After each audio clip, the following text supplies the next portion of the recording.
बच्चों, ये लो,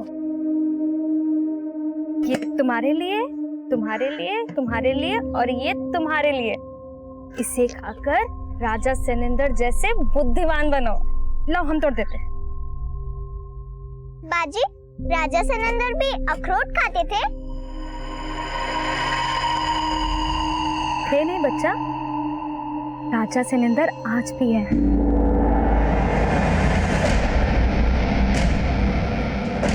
न्याय के दाता और उनके शूरवीरता के चर्चे आकाश और पाताल लोक में बहुत चर्चित हैं, लेकिन वो रहते यही हैं, धरती लोक पर। धरती लोक पे? पर कहाँ? राजा सेनेंदर जब गश्त पे निकलते हैं ना, तो सारे दुष्ट कपटी ऐसे थर थर करके कांपते हैं उनसे, जैसे आंधियों पे पेड़ों पत्ते कांपते हैं ना, सर सर सर, एकदम वैसे। और राजा सेनेंदर के पास जो तलवार है, एक जादुई तलवार है। पर बाजी, राजा सेनेंदर की जादुई तलवार जादू क्या करती है?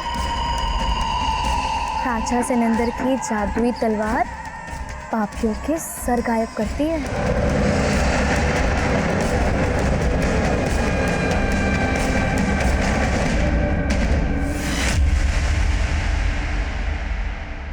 नमस्कार, मैं सीनियर इंस्पेक्टर अभिमन्यु चिंतन, क्राइम पेट्रोल दस्तक में आप सभी का स्वागत करता हूं। आज का ये केस जिस सच्चाई से जुड़ा है, उसके पीछे अचंभे में डाल देने वाली एक कल्पना भी थी। हम अपना हर काम लॉजिक और फैक्ट्स को मद्देनजर रखकर ही करते हैं। इंसानी जज्बात हमारे किसी भी फैसले का आधार नहीं बन सकते, पर यह केस एक ऐसे जुनून से जुड़ा था जिसके पीछे कोई लॉजिक, कोई फैक्ट्स नहीं थे। हर मोड़ पर हमें डेड एंड ही नजर आ रहा था। अगर 999 गुना 999 करना हो तो उसके आधार अंक यानी 1000 से 999 घटा दो तो कितना बचा? 1। और अब इस 1 को 999 से घटा दो तो कितना बचा? 998। अब इस 1 के आगे 2 जीरो लगाओ तो हुआ 9,98,001। हाँ, इसे कहते हैं वैदिक गणित। न कैलकुलेटर की जरूरत, न कॉपी घिसने की। बड़ा बड़ा हिसाब किताब मिनटों में हो जाता है। वाह पापा, ये तो एकदम आसान है।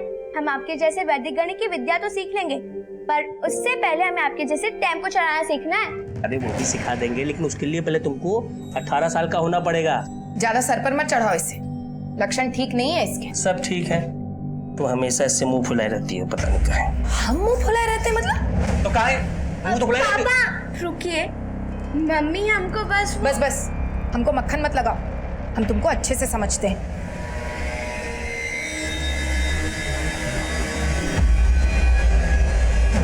देखो बेटा, अपनी माँ की बात करना बुरा मत मानना। अरे नहीं पापा, अपनी माँ के बात का कोई बुरा थोड़ी मानता है।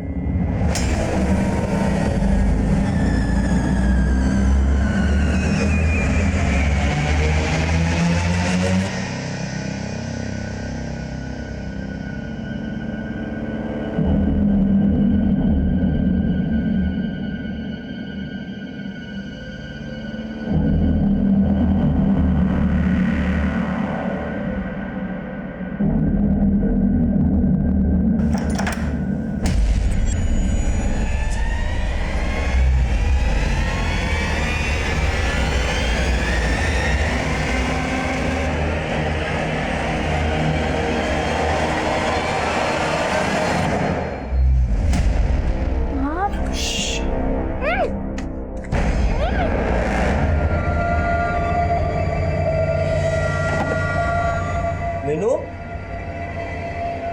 ए मीनू, मीनू, ए मीनू, ए कौन है? कौन है? चल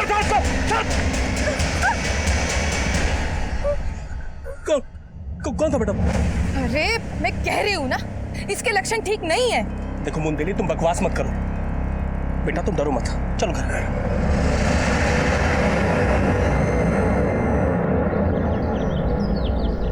ओम भूर्भुवस्सुः आप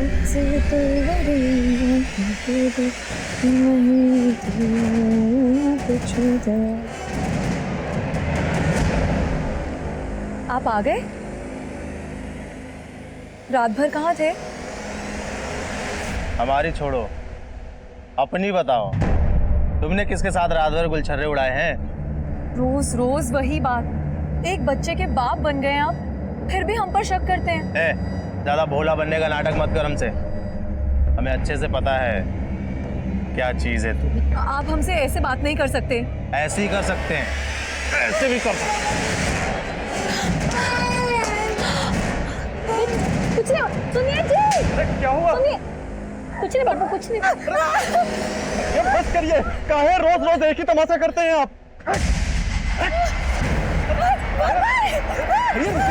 मैं हमारा बीवी है। और राजा साहब, ये क्या रोज रोज का तमाशा लगा के रखे हुए हैं? और बहू पर क्या हाथ उठाया? हमारा बीवी है, उसको मारते हैं तो आपको काहे मिर्ची लगता है? देखो, ये रुआब तब दिखाना जब कमाने का औकात हो जाए, समझे? साला निकम्मा मुफ्त का खाता है और अकड़ राजाओं जैसा दिखाता है। राजा तो हम हइये हैं, हैं? और अपनी राजशाही पे आ गए ना तो सबको काट डालेंगे सबको। देख लेना है। अरे निकल जा। देखना। काट डालेंगे, बड़ा आया काटने वाला।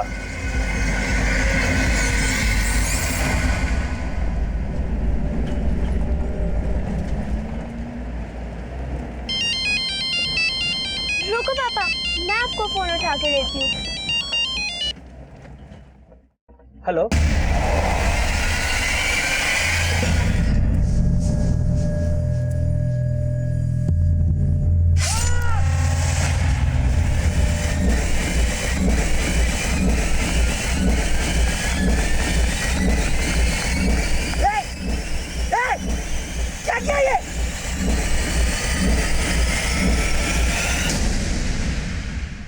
ये बस करिए, मैं हमारा बीवी है। और राजा साहब, मुफ्त का खाता है और अकड़ राजाओं जैसा दिखाता है। राजा तो हम हइये हैं और अपनी राजशाही पे आ गए ना तो सबको काट डालेंगे।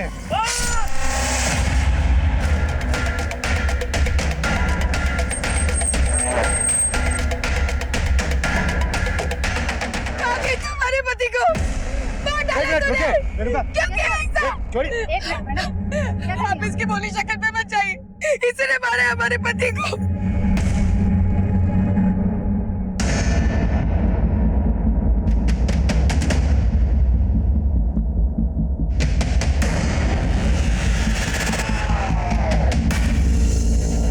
साहब ये रामविलास की लाश है, वो गाड़ी चलाता था साहब, ये टेम्पो भी वही चलाता था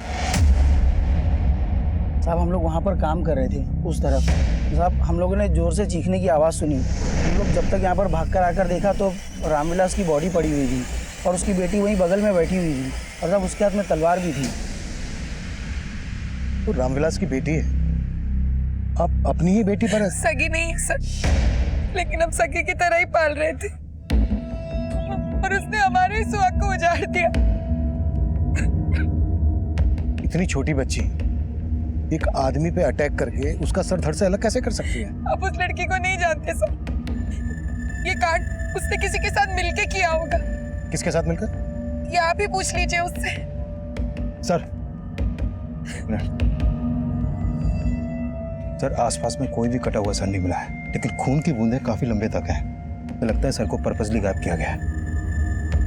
ये लोग बोल रहे हैं कि ये धड़ रामविलास का ही है। इनसे रामविलास का फोटो नहीं हो गया सर। बेटा ये सब जो बोल रहे हैं वो बात सही है? देखो बेटा, इनका कहना है कि आपने ही अपने पिता को मारा है। देखो बेटा, बिल्कुल भी डरो मत, जो भी सच है बस वो बता दो।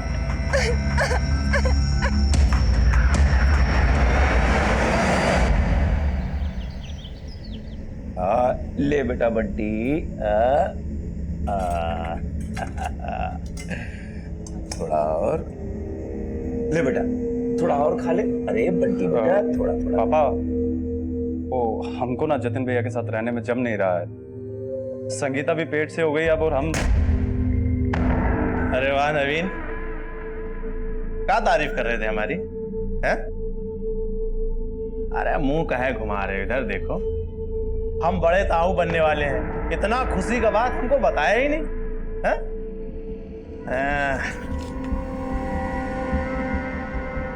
ये लो, अरे रख लो। हाँ, क्या बोले थे? कमा के आओ फिर खाओ। अब हम मुफ्त का नहीं खाएंगे, हैं? कमाएंगे फिर खाएंगे। ये क्या बदतमीजी है? अरे काहे की बदतमीजी। ए भाई, बुढ़ाओं के लिए दूसरा खाना लेके आओ। वैसे भी साला हम तो जूठन खाने के लिए ही पैदा हुए हैं। जूठन खाने के लिए नहीं, खून पीने के लिए पैदा हुए हो राजा साहब, खून पीने के लिए। और हमको क्या बोलकर गए थे? काटने का धमकी देकर गए थे ना। अब ये किसका जेब काट कर आ रहे हो जो इतना पैसा उड़ा रहे हो? मीनू ने हत्या की? नहीं, आपने देखा ना गांव के किसी और आदमी ने? कहीं ऐसा तो नहीं है कि सबके साथ मिलकर आप ये कोई कहानी बना रही हो? हम काहे कहानी बनाएंगे साहब? मीनू अगर आपकी और रामविलास की बेटी नहीं है तो फिर किसकी बेटी है? कौन है उसके माँ बाप? कहाँ है उसका घर बार? उसके घर बार का हमको नहीं मालूम, सब रामविलास जी ही जानते थे। करीब 2 साल पहले उसको लेकर आए थे यहाँ। ये मीनू है, वो हमारे पास क्लीनर नहीं था ना, तो सोचे इसको रख लेते हैं और ये अब यहीं रहेगी। मीनू के बारे में वो हमें कुछ नहीं बताए, वो हमारी सुनते ही नहीं थे। मीनू को इतना लाड से रखते थे कि बाद में अपनी बेटी बना लिया। अरे ला भाई, रख दो। लो भाई, चाय आ गई तुम्हारी।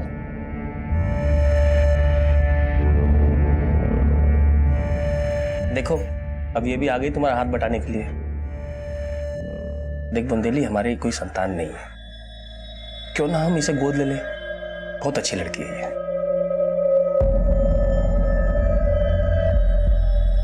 वो लड़की तो हमें शुरू से ही चंट लगती थी। रामविलास जी भोले थे जो उसकी बातों में आ गए। साहब, हमको उस लड़की के बारे में पता नहीं था, लेकिन हमको रामविलास की नीयत पर शक था।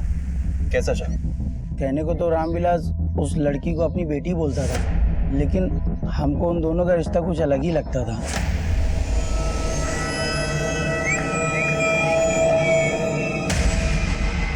अच्छा, ये रामविलास मीनू को लाया कहाँ से था? साहब, मीनू कहाँ की है ये तो हमें नहीं मालूम, लेकिन पिछले 15 दिनों से एक आदमी लगातार यहाँ आ रहा था। मीनू को अपने साथ ले जाने की कोशिश कर रहा था और उस दिन रामविलास जी ने उस आदमी को धक्के मार के घर से निकाल दिया।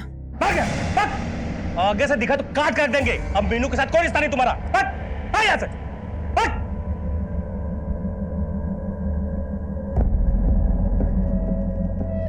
हमने रामविलास जी से उस आदमी के बारे में पूछा तो वो टाल गए। हमने मीनू से भी पूछा, उसने भी कुछ नहीं बताया। और फिर कुछ रोज पहले हमने मीनू को एक आदमी से पैसे लेते हुए देखा था। मीनू कौन था वो? वो पापा का जाने वाला था। पापा ने उनका माल पहुंचाया था ना, इसलिए पैसे देने आया था। हमको उस दिन भी शक हुआ था साहब, पर क्या करते, कुछ पक्का नहीं पता था। था कौन ये आदमी? हम शक्ल तो ठीक से नहीं देख पाए साहब। और हाँ, कल रात फिर एक आदमी आया था, मीनू को अपने साथ ले जा रहा था। वो तो हम लोग जाग गए तो वो आदमी भाग गया। ये आदमी कौन था? हम बोले ना साहब, ना रामविलास जी हमें कुछ बताते थे, ना मीनू, ना हम उसकी शक्ल ठीक से देख पाए।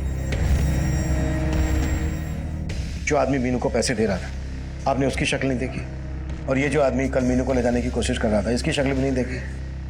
जिस आदमी को रामविलास ने घर से धक्के देकर बाहर निकाला, उसकी शक्ल तो देखी थी ना आपने? हाँ साहब। इसका स्केच बनवा सकते हैं? कोशिश करते हैं। अड़ोस पड़ोस वाले रामविलास और मीनू के रिश्ते को लेकर शक जता रहे हैं। और रामविलास की पत्नी बोल रही है कि मीनू से मिलने कोई आदमी आता था। ये चक्कर को समझ में नहीं आ रहा है। सर, क्या सर वाकई एक छोटी सी बच्ची ने हत्या की होगी? नो कमेंट्स, हमारी जांच चल रही है। लेकिन सर अभी तक रामविलास का कटा हुआ सिर नहीं मिला है। क्या वो लाश वाकई रामविलास की है? अभी इस स्टेज पर कुछ भी कहना जल्दबाजी होगी। जैसे ही हमारी जांच से कुछ पता चलता है, आप लोगों को इत्तला कर दिया जाएगा। Thank you sir. एक बात और सर। Thank you.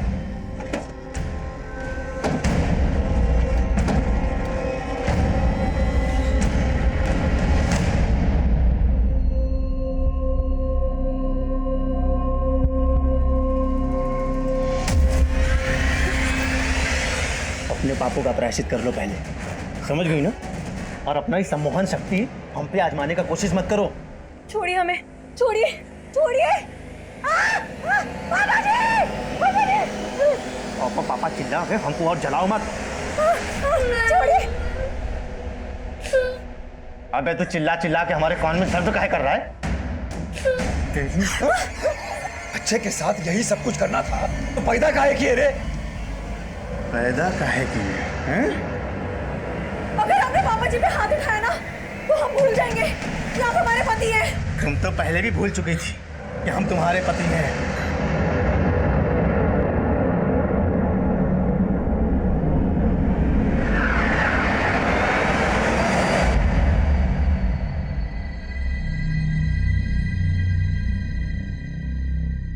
मीनू बेटा, आपको बिल्कुल भी डरने की जरूरत नहीं है। बस बेटा जो भी सच है वो बता दो।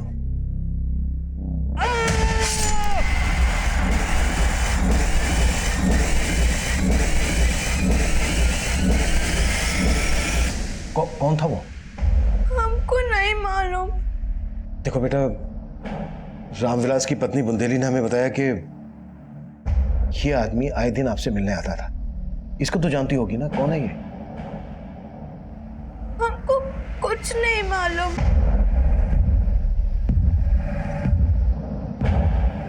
ओके बेटा, कोई बात नहीं।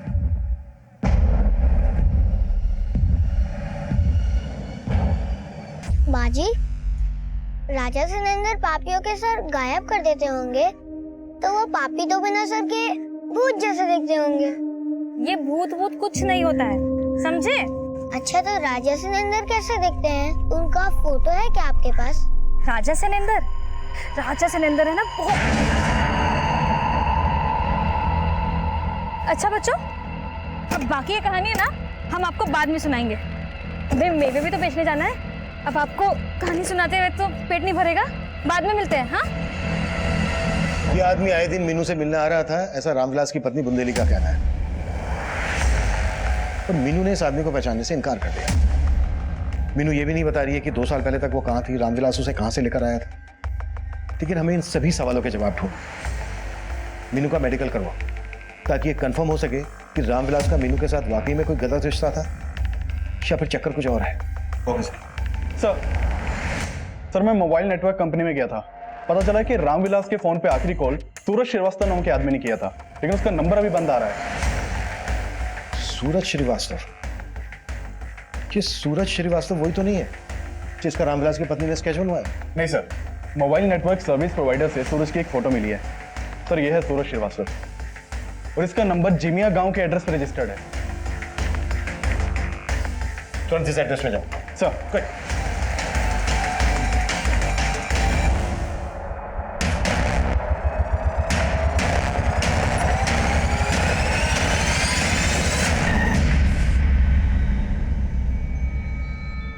ए भाई सुनो, ये सूरज श्रीवास्तव का घर है ना? जी सर, यही है श्रीवास्तव। कहाँ है वो? अब कहाँ ये तो नहीं मालूम, लेकिन भाड़े की गाड़ी चलाता है, कभी कभार ही आता है यहाँ पे। लेकिन हमने 2 दिन पहले उसे देखा था। साहब सूरज लंबे लंबे टूर पे जाता था, लेकिन जब भी जाता था कई कई दिन लौट के नहीं आता था। और ये सूरज के घर वाले? साहब वो तो यहाँ पे अकेला रहता है।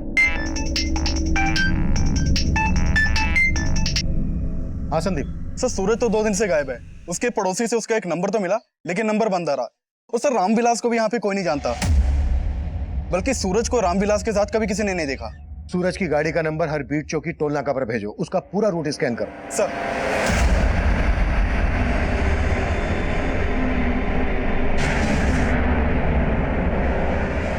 सर मीनू की मेडिकल रिपोर्ट आ गई है और रिपोर्ट में सामने आया है कि मीनू सेक्सुअली एक्टिव थी। सर ये बयान भी सही हो सकता है कि रामविलास का मीनू से संबंध था। अगर ऐसा है तो फिर यह भी हो सकता है कि रामविलास की पत्नी बुंदेली को इस बारे में सब कुछ पता हो। हाँ संदीप। सर सूरज श्रीवास्तव की सिल्वर की एक जगह खड़ी होने की इंफॉर्मेशन मिली है, मैं वहीं जा रहा हूँ। ठीक है, हम पहुंच रहे हैं। आइए भोलेनाथ जी, बैठिए, हिचकिचाइए मत, बैठिए। आपके बिना बोले ही हम आपकी सारी समस्याएं जान जाएंगे। वो कैसे?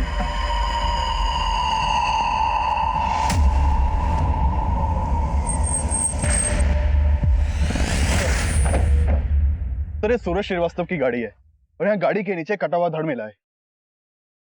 ये रहा सर। सर यहाँ आसपास कहीं भी कटा हुआ सर नहीं मिला, लेकिन हमारी टीम हर जगह छानबीन कर रही है।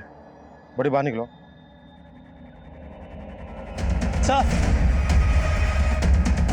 सर वहां एक कटा हुआ सर मिला है।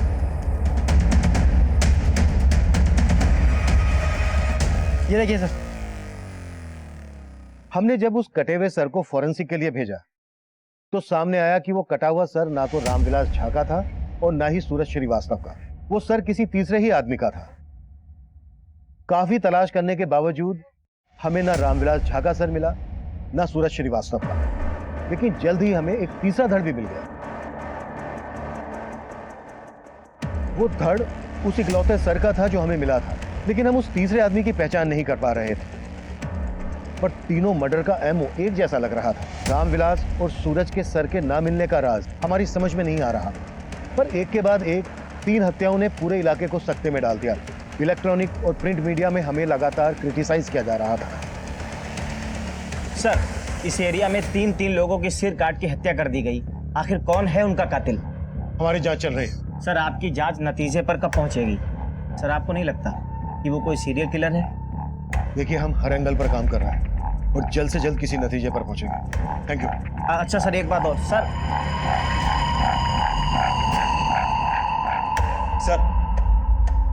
जिस आदमी का स्केच रामविलास की बीबी बुंदेली ने बनवाया था उसकी पहचान हो गई है।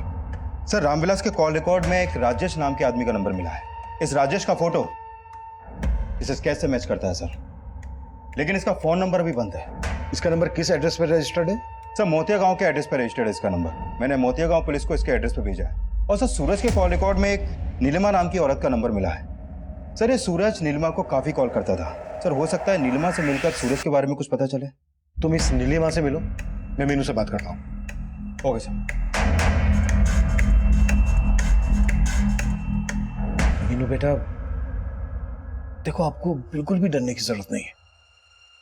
बस जो भी सच है वो बता दो। बेटा क्या आपके साथ कोई जबरदस्ती करता था?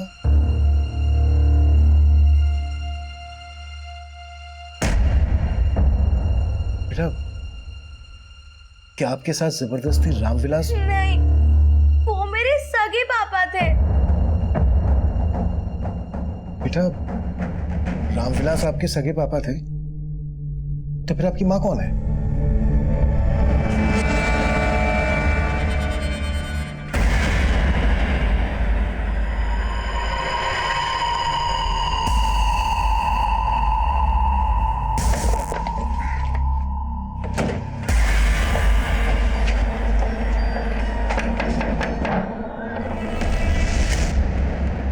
जी सर।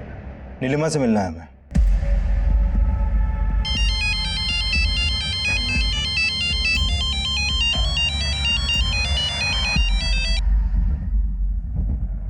हेलो पापा। बहू पुलिस आई है, तुमसे मिलना चाहती है। पुलिस? कौन है आपकी माँ? क्या नाम है आपकी माँ का? वंदना। मैं उनके साथ मोतिया गांव में रहती थी। मोतिया गांव? हाँ, पर पापा मेरे साथ नहीं रहते थे, वो कभी कभी आते थे।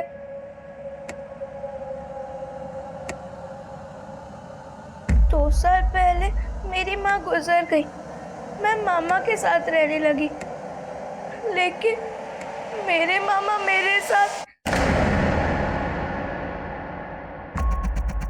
मीनू बेटा तो आपके मामा आपके साथ ये गंदा काम करते थे?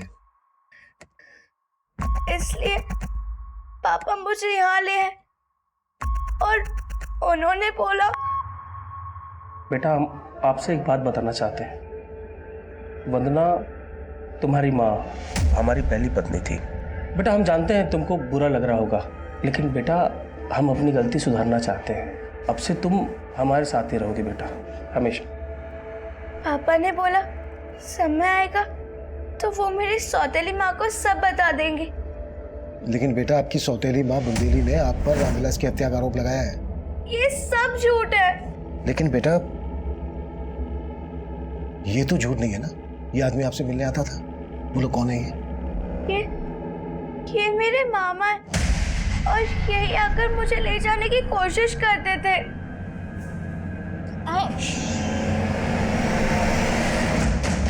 मेरे मामा हमको कहीं ले जाकर बेच देना चाहते थे। आपने इस बारे में हमें पहले तो कुछ नहीं बताया। हमें समझ नहीं आ रहा था।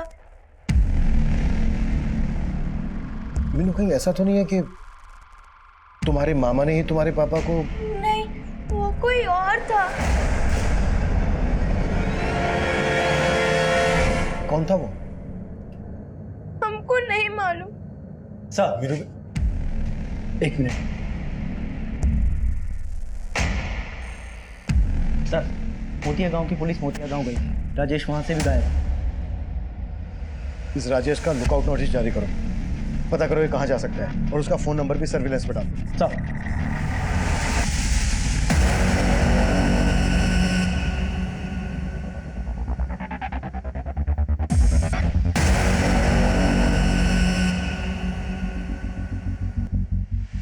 इतना टाइम हो गया, नीलिमा आई क्यों नहीं अभी तक? 20 मिनट में आएगी ऐसा बोला था। आ जाएगी साहब, पर आप लोग कुछ बता क्यों नहीं रहे? संदीप, फोन लगाओ नीलिमा को। सर।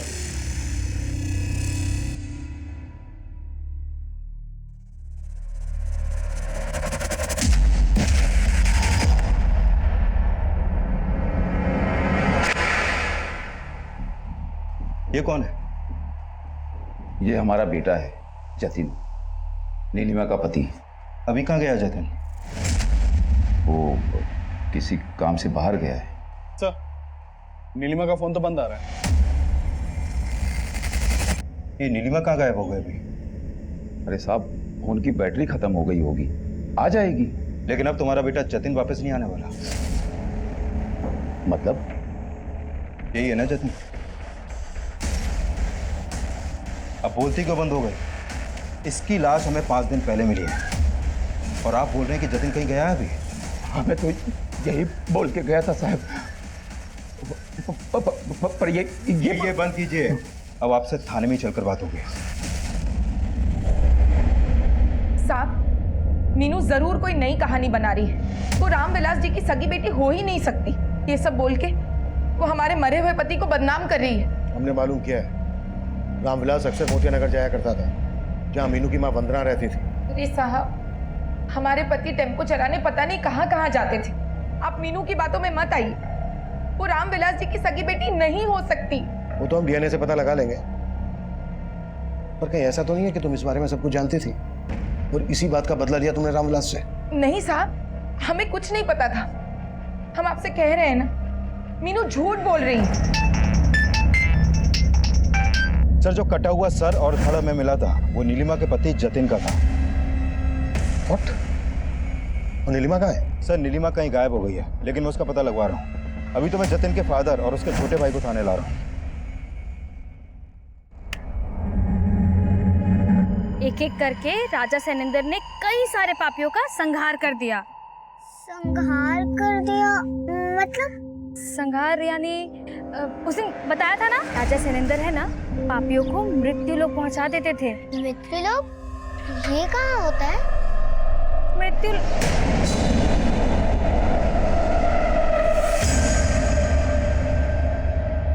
5 दिन पहले जतिन भैया अपनी बीवी से झगड़ा करके निकले थे घर से। उसके बाद से हम उनको देखे नहीं है दोबारा। इसके अलावा हमको कुछ मालूम नहीं है। जतिन की मिसिंग कंप्लेंट क्यों नहीं फाइल करवाई? आपको आभास ही नहीं था कि उसके साथ। ये रो के मत दिखा। जतिन की बीवी नहीं मारा है ना जतिन को? नहीं साहब, वो तो खुद जतिन की मार का शिकार थी। लेकिन जतिन किसका शिकार बना? जतिन के अलावा हमें 2 लाशें और भी मिली हैं, ये रामविलास की और ये सूरज की। सूरज के फोन पर नीलिमा की काफी बातें होती थी। ना हमें सूरज का सर मिला है और ना ही रामविलास का। नहीं साहब, आपको जरूर कोई गलतफहमी हुई है। हमारी बहू ऐसी नहीं थी। अरे जयचंद और नवीन तो कुछ नहीं उगल रहे हैं, और नवीन की बीवी संगीता से भी पता नहीं चल पाया है कि नीलिमा गायब कहाँ है। सर नीलिमा के बारे में एक चौंकाने वाली बात पता चली है। नीलिमा सम्मोहन करती थी। सम्मोहन? जी सर। और नीलिमा के ज्यादातर क्लाइंट्स मेल थे। सर रामविलास नीलिमा का क्लाइंट था या नहीं ये तो कंफर्म नहीं हो पाया, लेकिन सूरज श्रीवास्तव नीलिमा का ही क्लाइंट था। सर कहीं ये नीलिमा सर गायब करके वाकई में कोई तंत्र मंत्र तो नहीं करती? हमें रामविलास और सूरज के सिर्फ धड़ मिले, सर नहीं, जबकि जतिन के सर और धड़ दोनों मिले। और सर पूछताछ में यह भी पता चला है कि नीलिमा की अपने पति जतिन के साथ बनती नहीं थी, बल्कि जतिन को उसके परिवार वाले खुद नापसंद करते थे। और जतिन का छोटा भाई नवीन, वो तो अपना हिस्सा लेके घर से अलग होना चाहता था। नवीन की वाइफ संगीता से सख्ती से पूछताछ करो और नीलिमा के जितने भी क्लाइंट हैं सबसे पूछताछ करो। और मीनू के मामा राजेश की क्या अपडेट है? सर राजेश का नंबर सर्विलेंस पे है। सर ये तो साफ है कि राजेश मीनू की स्वर्गीय मां वंदना का ही छोटा भाई था, लेकिन मोतिया गांव के लोग ये दावे से नहीं कह रहे कि रामविलास ही वंदना का पति था। सर पहले तो मीनू ने राजेश को लेकर कुछ नहीं बोला था और अब रामविलास को अपना सगा पिता बता रही है। सर मुझे लग रहा है कि ये मीनू अब भी हमसे कुछ छुपा रही है।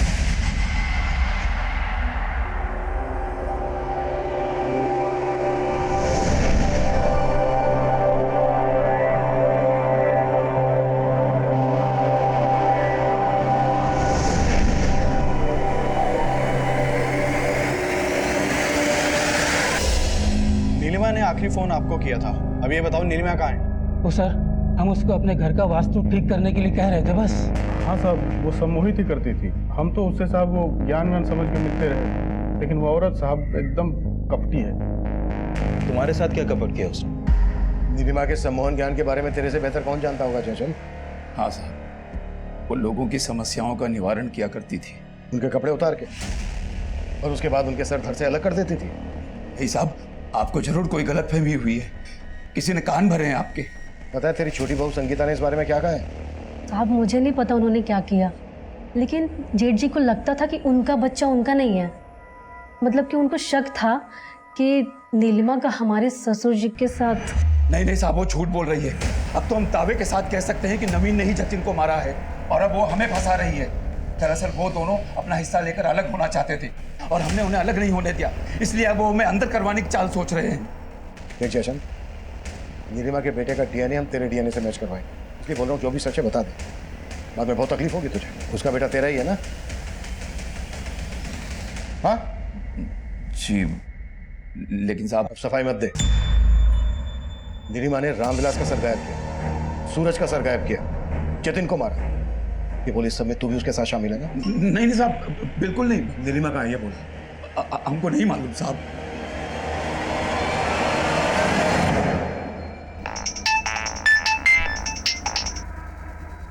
हेलो,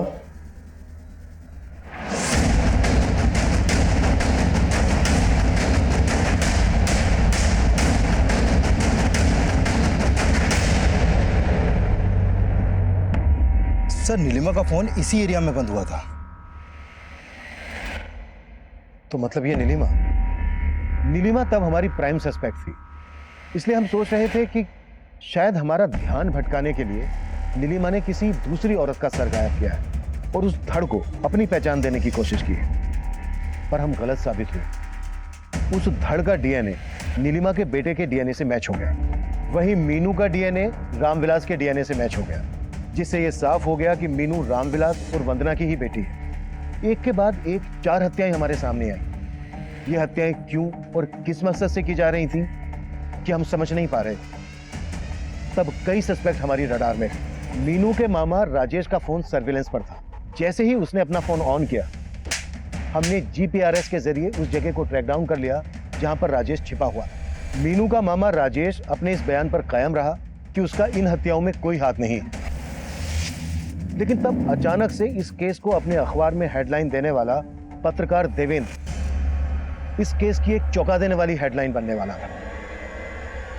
मेरे न्यूज़पेपर में काम करता है, 2 दिन से इनका फ़ोन नहीं लग रहा है और इनके घर पर ताला लगा हुआ। देवेंद्र तो अक्सर मुझसे मिल रहा था इन कटी हुई लाशों की इन्फॉर्मेशन के लिए। हाँ सर, मुझे भी लग रहा है देवेंद्र के गायब होने का चक्कर भी इसी केस से जुड़ा हो सकता है। आपको ऐसा क्यों लग रहा है? सर वो इस केस को जिस तरह से कवर कर रहा था, हो सकता है उसे इस केस से जुड़ी कोई बात पता चली हो और उसको भी। ये देवेंद्र रहता कहाँ है? उसका एड्रेस दो।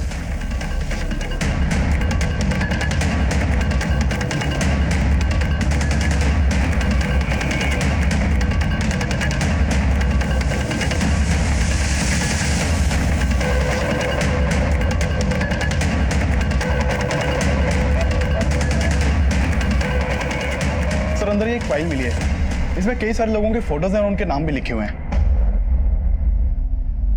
विनोद मिश्रा, सुबोध अग्रवाल, सूरज श्रीवास्तव, रामविलास झा, नीलिमा त्यागी, इन सब का सर राजा सरिंदर ने गायब किया। लेकिन सर इसमें जतिन त्यागी का कोई फोटो नहीं है।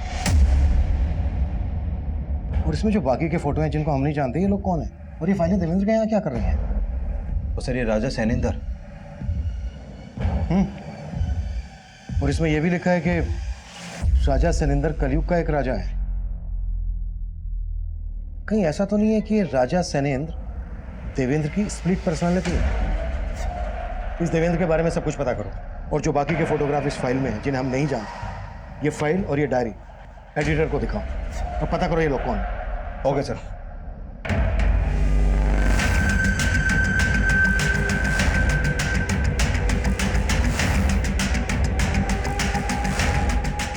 सर ये 28 लोगों के फोटोग्राफ्स हैं। मैंने सूरज, नीलिमा और रामविलास के अलावा इन सभी लोगों के बारे में जानने की कोशिश की। सर इनमें से 13 लोगों की मिसिंग कंप्लेंट सिवान जिले के अलग अलग थाने में दर्ज हुई थी, और बाकी के बारे में कोई इन्फॉर्मेशन नहीं है सर। यानी सब गायब। और इस फाइल में लिखा है कि राजा सैनिंद्र ने सबके सर गायब कर दिए। इस राजा सैनिंद्र से जुड़ी कोई इन्फॉर्मेशन मिली? सर फिलहाल ना तो राजा सैनिंदर से जुड़ी कोई इन्फॉर्मेशन मिली है और ना ही इस देवेंद्र के बारे में कुछ पता चला है। लेकिन सर सिवान जिले में 13 लोग जहां जहां से मिसिंग हुए थे वहां पर हमारी पूछताछ जारी है। राजेश और राजा काफी सिमिलर है। कहीं ऐसा तो नहीं है कि राजा राजेश का निकनेम है और देवेंद्र का भी इसके साथ कोई कनेक्शन है? साहब हम सच कह रहे हैं, हम किसी देवेंद्र को नहीं जानते, और ये राजा वाजा निकनेम हमारा नहीं है। हेलो,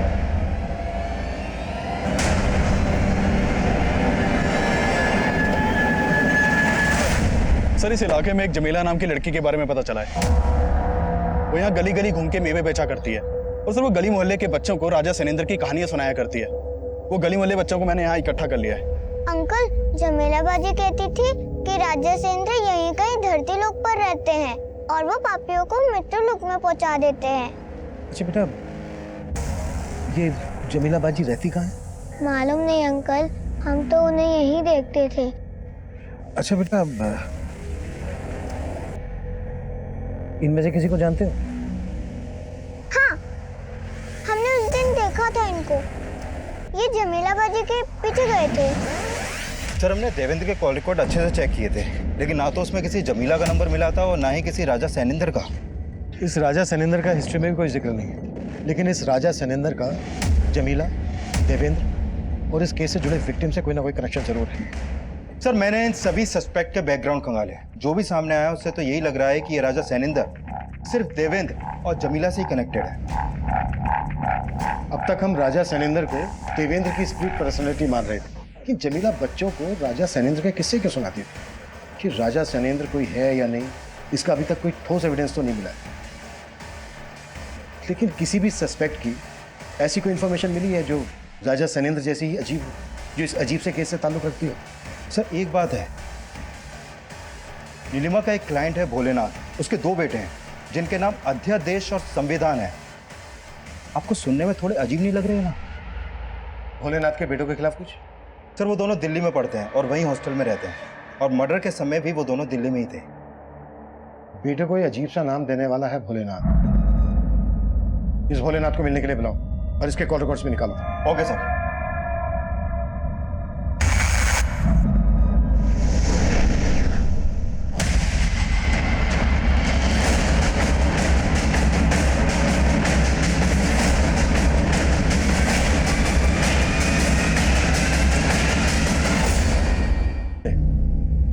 जानता है इसको?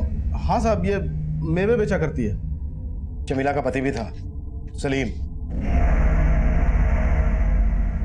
हमें पता चला है राजा सैनिंदर ने इसका सर गायब कर दिया था। राजा सैनिंदर? नहीं जानता? बड़ी सलीम को तो जानता होगा। तेरे कॉल रिकॉर्ड्स में नंबर मिला है हमें इसका। हाँ साहब, ये कुछ महीनों पहले मुलाकात हुई थी इससे। और ये पत्रकार देवेंद्र, इसको भी जानता होगा? साहब ये सब आप मुझसे क्यों पूछ रहे हैं साहब? सुमित, नहीं रुकिए रुकिए, बताते हैं। भूख लगी है, पहले दाल पिलाई।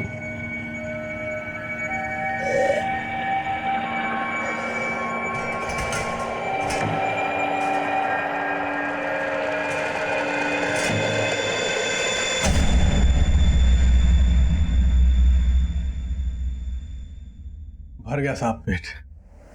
चलिए दिखाते हैं कहाँ है राजा सुरेंद्र।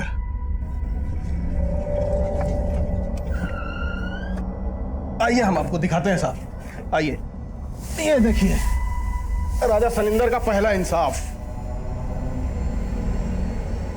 बहुत ज्ञानी आदमी था साहब। और भी है साहब यहाँ पे, सूरज अग्रवाल, नीलिमा त्यागी, सब मिला के साहब यहाँ पे 30 खोपड़ियाँ हैं। कुछ तो बाहर भी हैं साहब, आइए हम आपको दिखाते हैं। ये देखिए, ये देखिए, ये देख रहे हैं, एक इधर लटक रही है। यहाँ बहुत है, ढेर सारे हैं। इन सब का ये हाल राजा सनिंदर ने ही किया है। तो तू है राजा सनिंदर? हाँ साहब, जब हम बच्चे थे ना तो सब बोलते थे हम मंदबुद्धि हैं। अला जवानी तक हम सुनते रहे सबको। और वो विनोद मिश्रा अला जहाँ देखे हमको बेइज्जत करे, हर जगह नीचा दिखाता रहे। एक दिन उसका गला ही काट दिया हम। और वो सूरज बहुत सियाना था। वो उसका चालाक खोपड़ी देख के साहब हम ठान लिए अब अगला मगज हमको रामविलास चाहिए। साला बहुत तगड़ा वैदिक गणित जानता था। तो सूरज का फोन से हम उसको कॉल किए। वो साला हमारा इंतजार कर रहा था और हम उसका सर काट के ले गए। तो मोहन ज्ञानी, नीलिमा बहुत प्रभावित थे साहब उसके ज्ञान से भी। तेरी ये कहानियां जमीला बच्चों को क्यों सुनाती थी? और तेरी इन कहानियों की डायरी और फाइल देवेंद्र के घर क्यों मिली? सूरज से पहले हम 25 लोगों का सर अलग कर चुके थे, पर कोई हमारे प्रताप को जानता ही नहीं था। तो हमने सोचा साहब हमारा चर्चा होना चाहिए। तो जमीला का पति सलीम और नीलिमा के सम्मोहन में आके वो जमीला से बेवफाई करने लगा। वो जो बच्चों को कहानियां सुनाती थी ना साहब राजा सनिंदर की, वो हम ही है। थोड़े से कभी किताब में छपवाएंगे। साला वो देवेंद्र जमीला के पीछे पड़ गया था। मुझे तुमसे कुछ राजा शैलेंद्र के बारे में बात करनी है। लेकिन हमें आपसे कोई बात नहीं करनी। उसको शक हो गया था साहब हम पे। अब इससे पहले कि वो हमारा चिट्ठा खोलता, हम उसका सर भी गायब कर दिए और धड़ दिए। जमीला कहाँ है? हाँ, वो उसको छोड़ दे तो हम फंसते। तो देवेंद्र के साथ उसको भी हम गायब कर दिए। जतिन त्यागी, उसको भी हम ही ने मारा। साला उधार लिया था हमसे, दे ही नहीं रहा था तो मार दिया। उसके मगज का सुख हमारे किस काम का? इसलिए आपको उसका सर भी मिल गया और धड़ भी कर दिया उसका भी इंसाफ। अब तेरा इंसाफ भी होगा।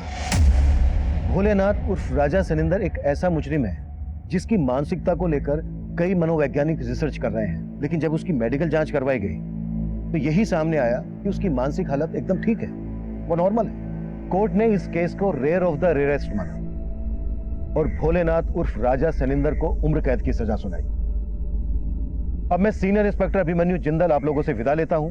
आपसे फिर मुलाकात होगी एक नए केस के साथ। स्वस्थ रहिए, सतर्क रहिए और देखते रहिए क्राइम पेट्रोल 10 तक। मकसद बताना नहीं, बचाना है।